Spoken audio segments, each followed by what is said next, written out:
Para não começar do zero, eu vou copiar uma planilha de transações, ou de fundos imobiliários, ou de ações. Copiarei essa daqui, ó.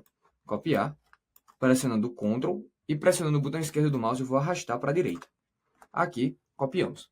Depois disso, vamos alterar esse nome para Transações, Vendas.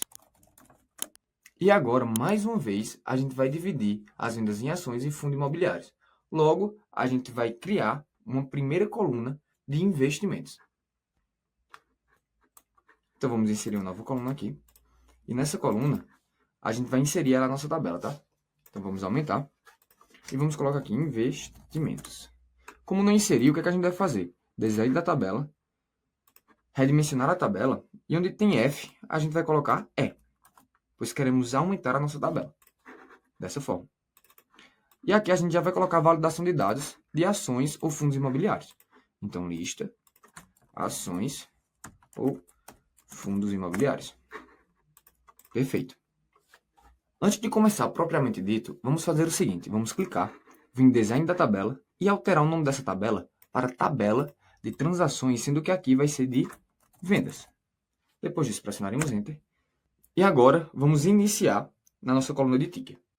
E aqui em ticker, a gente poderia fazer da mesma forma que fizemos aqui, nessa nossa coluna lá em carteira de investimentos, onde dependendo do resultado colocado em investimentos, a gente escolheu o ticker específico. Mas, nesse caso, pode acontecer o seguinte. Olha só, aqui a gente tem duas Ambevs, está vendo? Isso não é interessante quando tivermos muitos dados. Por exemplo, vai ter diversas Itaúsas, diversas Ambevs e diversos conjuntos de ações iguais. Mas você não acha que se a gente colocar somente uma, já seria o suficiente? Bom, para a gente fazer isso, a gente vai precisar utilizar a função único que já estudamos. Mas aqui tem um probleminha. A maioria não vai ter acesso a essa ferramenta porque é do Excel 365.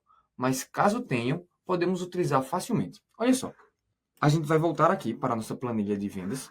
E aqui ao lado, a gente vai reexibir essas colunas. E aqui nessa coluna S, a gente vai colocar duas colunas auxiliares. Uma para ações e uma para fundos imobiliários. Olha só, vamos colocar aqui o nome de ações e fundos imobiliários. Nas de ações, a gente vai colocar a função único. E nela, a gente vai passar a matriz. Qual vai ser a matriz? A matriz vai ser a tabela de ações. E aqui vai ser o ticker. Somente isso. E olha o que vai acontecer. Vai buscar apenas uma Ambev. E vamos fazer a mesma coisa para fundos imobiliários. Nesse momento não existe nenhum fundo repetido, mas quando for existir, ele já vai separar. Pronto. Com essas duas colunas criadas, vamos agora colocar elas aqui. E como será que a gente vai fazer isso? Bom, vamos excluir. Para essa coluna de ticker, a gente vai fazer o seguinte. Vamos criar para a nossa primeira linha e depois vamos utilizar do auto-preenchimento para levar para as demais. Então, vamos selecionar, lista, e vamos começar. Bom, se essa célula é 3, lembrando, como a gente vai aplicar o auto-preenchimento, precisa ser a referência relativa. Se ele for igual a 0, então eu não quero mostrar nada. Mas, se for igual a ações, mais uma vez, referência relativa, tá?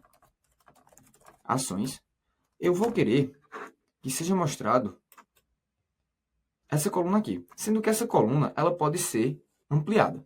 Por conta disso, a gente precisa aplicar uma validação de dados dinâmica. E como já sabemos, vamos utilizar a função desloc e conte.valores. Então aqui a gente vai colocar desloc. Esse vai ser o primeiro valor, 0, 0. Essa coluna. E dessa coluna a gente vai subtrair uma unidade, que é o cabeçalho de ações. A gente também só vai querer que mostre uma coluna. E com isso, a gente finalizou o primeiro desloc. Vamos agora para o segundo. O segundo é de fundos imobiliários. Caso não for ações, é fundos imobiliários. Então, desloc. E aqui será essa célula, 00, conte.valores. Mesma coisa, tá? Essa coluna subtrai uma unidade e uma coluna. Vamos fechar a desloc, fechar a primeira função si e fechar a segunda função si. Depois disso, pressionaremos OK. O que é que pode estar acontecendo aqui? Olha só. Quando eu coloco para entrar em branco, ele pode dar alguns problemas. A gente pode tentar fazer o seguinte. Vamos tentar colocar 0. Ao tentar colocar 0, ele ainda deu problema. Então, olha só. Vamos colocar agora essa célula R3. Aleatoriamente, a gente não vai colocar nenhum dado nessa célula R3. Depois disso, vamos pressionar Enter. Ao fazer isso, funciona. Normalmente, esse tipo de problema acontece quando a gente tenta colocar valores em branco na nossa célula. Então, como é que vai funcionar? Quando está em branco, ficará assim. Quando a gente colocar um tipo de investimento, vai trazer esses dois. E fundos imobiliários vai trazer essas colunas. Perfeito.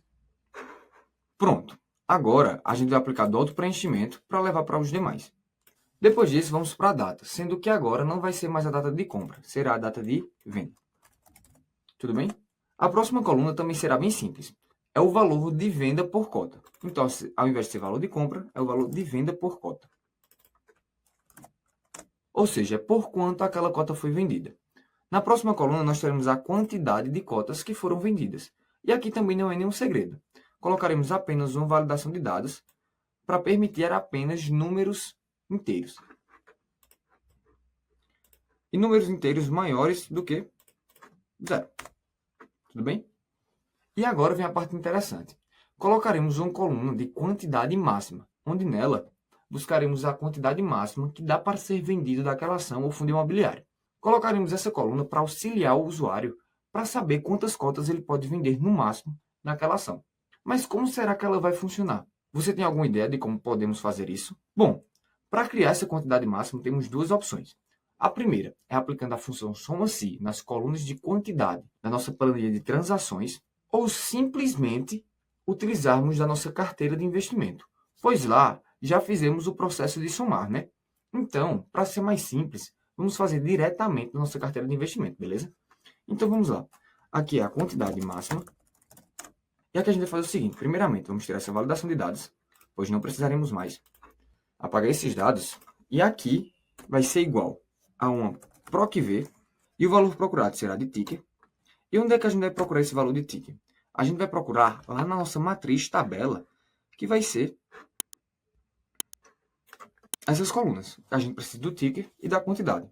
Depois disso, a gente vai ter que colocar o índice da coluna, que vai ser a terceira coluna. E aqui a gente vai procurar o exato. Depois disso, vamos fechar e pressionar Enter. Beleza, o que é que está acontecendo? Aqui está com nada, pois não temos nenhum dado. Aqui colocamos um dado e ainda assim não funcionou. Mas por que não funcionou? Bom, aqui não funcionou porque se analisarmos lá na carteira de investimento, a gente ainda não tem o MXRF11. Agora que a gente colocou, olha aqui. A quantidade máxima que podemos vender é de 16. Vamos zerar esses valores. E pronto, vamos testar uma outra quantidade. Vamos colocar, por exemplo, Ambev. Ambev, o total que eu posso vender é 40. Tudo bem? Além disso, pode acontecer em algum caso que o nosso dado não esteja preenchido e a gente não queira mostrar esse erro. Então, vamos colocar aqui uma função, se erro, onde quando isso acontecer, eu não quero que mostre nada. Beleza? Bom, agora que já temos a quantidade máxima, vamos para a nossa última coluna, que vai ser o valor recebido. E esse valor recebido será muito fácil. Vai ser simplesmente o valor por cota multiplicado pela quantidade de cotas vendidas. Somente isso.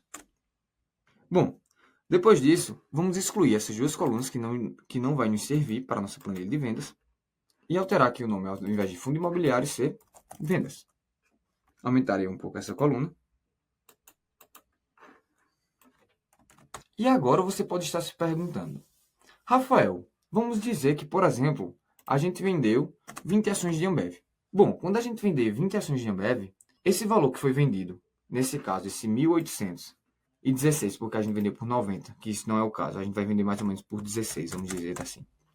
Esse 320, ele deve entrar tanto na nossa porcentagem de lucro, quanto também deve reduzir a nossa quantidade de cotas lá na nossa carteira de investimento, né? Porque, por exemplo, aqui a gente ainda tem 40 cotas de Ambev, sendo que aqui a gente vendeu 20. Então, isso deve ser subtraído na nossa carteira de investimento. Você concorda? Bom, você está completamente correto em relação a isso. Está faltando essa alteração para finalizarmos essa nossa planilha de vendas. Mas vamos fazer essas alterações na nossa próxima aula.